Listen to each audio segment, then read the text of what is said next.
Hey everybody, welcome from my dining room. Okay, let's take a look at the couple problems from yesterday. So yesterday we had two problems that looked like, this was the first one. It was the triangular prism. And I just wanted to show you a trick of what I do with these.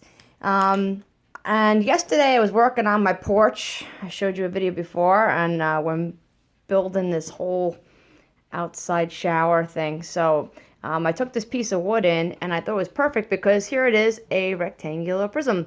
So I know that this is a triangular prism, but if you think about it, if I were to actually cut this with my saw and I cut it right in half, and I wish I had a better line going there, but if I cut it in half, now use your imagination and picture it straight through. Well, I would have two triangular prisms. So when I'm doing the formula for a triangular prism, I kind of use the same thing as a rectangular prism. Now I know I have different parts here, but I'm still having kind of a length, width, and height.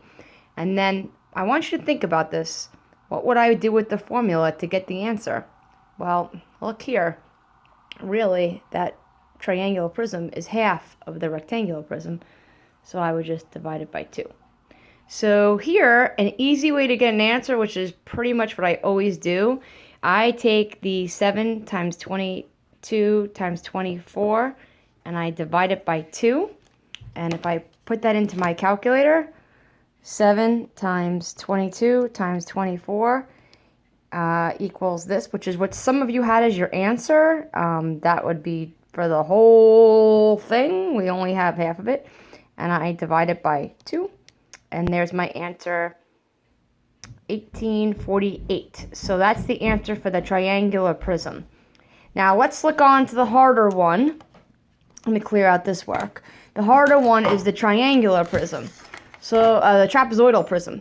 So the trapezoidal prism is a little bit more difficult because now you have to look at this kind of like as if you were going to really stand it up on the trapezoid and let it stand up that way. So some of you had correct answers by using base times height, doing different things. I would see this as I would use the trapezoid as the base, and the height would be that 12 that's right there. Okay, so trapezoid. The formula for a trapezoid is half the height times base 1 plus base 2. And some of you even included that in your formula sheets for today or yesterday. But let's plug in our numbers. Okay, so if I look at the trapezoid, height is always standing up nice and tall. So I have 1/2 of 4. 4 would be my height. And I have two bases here.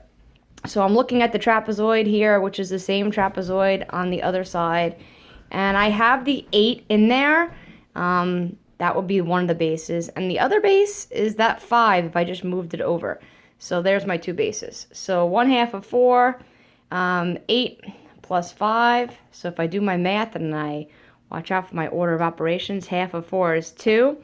8 plus 5 is 13. And 2 times 13 is 26. Now that's the area of the trapezoid. But remember, volume is base times height. And so I'm going to take that base, that trapezoid, and do 26 times 12.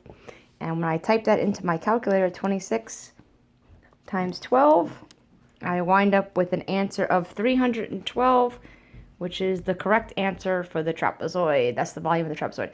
Remember, volume is always capacity. It's how much fits inside of it.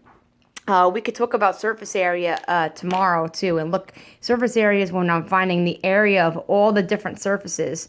But volume is how much would fit into it. So if I was going to make a problem, it'd be like how much wood is composing this block.